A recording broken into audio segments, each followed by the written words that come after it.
What's up, guys? This is David at Finish Line Factory. You're here again at Cars and Coffee Palm Beach. Today is March 28th, 2021, and there are hundreds and hundreds of very nice cars. It's a lot more organized this time because last time, so it was at the racetrack, and so many people showed up, they actually had to close the gates, which caused thousands of people to get really, really pissed off because they were left holding the bag because, you know, they've been waiting for hours to get into the show. And they just couldn't get in at all because there was just no more room. Literally the entire parking lot from that end all the way to the end, that end, you know, at the end of the quarter-mile drag strip was just completely filled up. So now there is actually space for everyone. Everybody can comfortably park. It's not chaos getting in, and it's better. The show is a little bit smaller. There's fewer cars, but you know, it's okay. I think they had like 6,000 cars in last time, which is just insane. So, anyway, let's check out some of the cars that are here. Let's have some fun. All right, so I'm with my buddy Wesley. Wesley, you ever seen a clown shoe? I got to drive one. Let's go check it out. There's a red. Wait, there it is. So the clown shoe, Wesley, is the BMW Z3M Coupe. Right here. These are kind of rare. Like you hardly ever see these anymore, you know. Pretty happy. It's got the original wheels. I think I've seen this specific car before too. Look at that manual. So this has the 3.2. Well, it either has the S52 from the E36 M3, or the later models have the S54 from the E46 M3. And that's really the one you want. But I think the S52 is a little more tunable. You know, a little cheaper. But these are fantastic cars to drive, and they look. Nothing else on the road looks like this. Like, this looks like silly, in a way. I like it. So, I could rock one because it's got the practicality. Yeah. It's got the space in the back, which is my gripe with the Supra thing is I'm going from having space to having 2 cubic inches of space. Yeah, like, look at this. This is functional. Yeah, and like, you know, like, look where you sit and look where the rear axle is. Like, you're literally sitting, like, just in front of the axle. And you have all this space back here, no back seats. Because this is based on the Z3, it's based on a 2-seat roadster.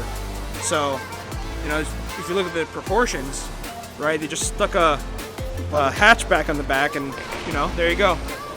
So, and oh, I didn't know this, but it's got a huge sunroof. Look at that. So, you know, even though you're losing the soft top, you still get some, you know, I guess what's the word?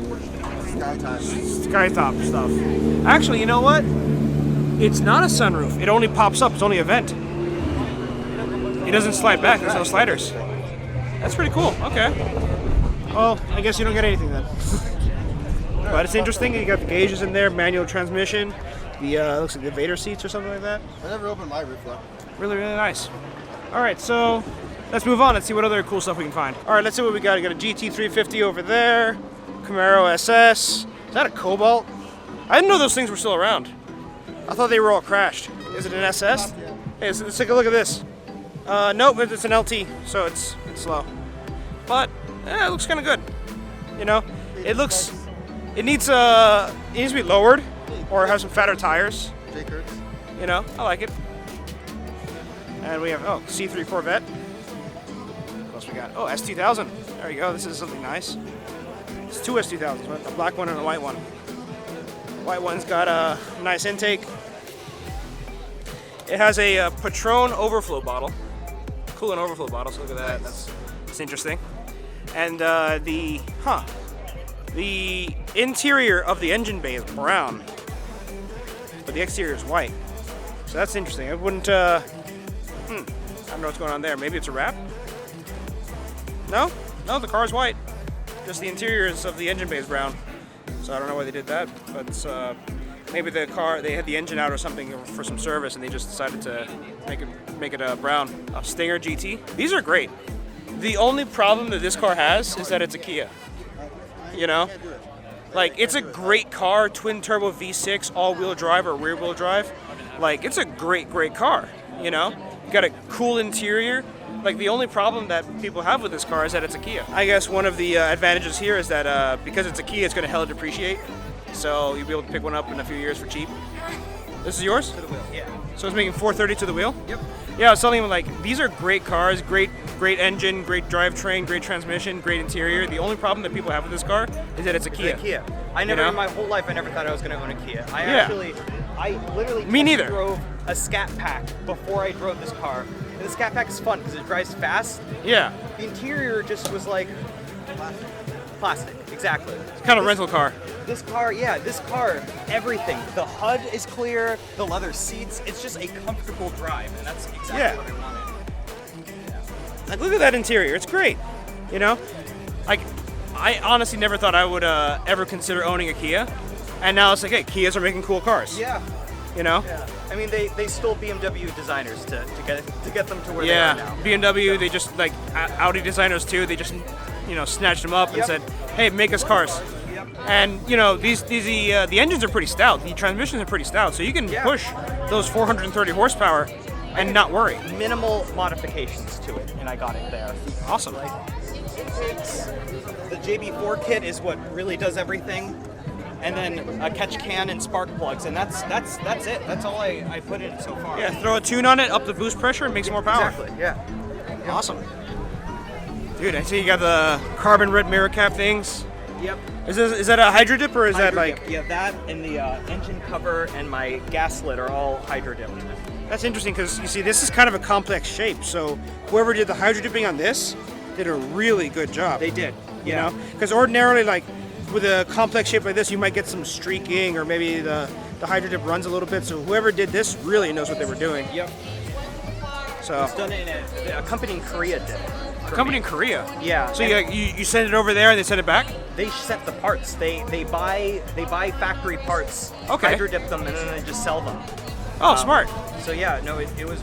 I got it specifically because I actually looked at real red carbon fiber on it, and the problem with real red carbon fiber is that it looks too red and it blends too much. So you can't, unless you're like this close, you can't tell it's real carbon fiber. But with this, it has the black and the depth, and from a distance you can spot it and like see it immediately. Oh, well, that's pretty nifty. Thank you. Awesome, man. Well, this is a beautiful car. Thank you for bringing it out. Thank you very much. Wesley, you gotta love Palm Beach, man. Look at this. What is it? A Jetta? I think it's a Jetta, right? I can't even tell. I don't really pay attention to Volkswagen. I think this is a Jetta, or is it a Passat? Let's take a look real quick. It's a wrap. It's debadged. I think it's a Jetta or a Passat, and then we have like SVJ, and then it's like McLaren, green BMW. I think I know that guy. I know that owner. That's Signal Green M4, but now it's. Huh, that's interesting. So Signal Green is a Porsche color. It's a classic Porsche color, right? It's the color of a green light signal. No, that. So if this is the same guy, this is not a wrap. This is actually painted this color. It's a BMW individual car. So he has a Signal Green M4, and I guess now he has a Signal Green M5. So he's one more M. Let's see, Aventador Roadster. You know, oh, these are all the Savage Garage. Oh, of course, that's Randy's car. Savage Garage. I just kind of like made the connection in my head. You know, pretty nifty. I guess they all rolled in. I gotta get up earlier and ride out with them, maybe in the Miata. It's like a treasure hunt, right? Because you're just walking around and you know, it's like normal cars, hot cars, tuner cars, muscle cars, GT500, and then you see like M5 competition or something just like totally really really nice out of nowhere. Like it's a nice wrap on this Dodge Charger. Hey, first gen Lambo. You hardly see these. You know, these are great. I haven't seen a first gen Lambo in a while. This is probably the same car. Yeah, right? This is probably the refurbished car. Pretty nice. And then right in front of it, MR2. I like they don't group the cars up. Drive MR2. Really? I didn't even notice that. It's a right-hand drive imported JDM MR2. Really nice. I like they don't group the cars up because it kind of makes you, forces you to walk around and discover. Because ordinarily, like you see, like all the Lambos would be grouped up, all the JDM cars grouped up, all the muscle cars grouped up, but instead everybody's kind of mixed in. Look at that, it's got an intake. Pretty. This is like what an intake should be. Yeah, right? This is on the side, it's got the intake going on there. Probably feeding the, maybe the intercooler or something. R2 GTS, that's freaking hot. What else we got? 2040. Here's my toy car. Here's my real car. Well, for your son. But look at the interior on this. Look at this.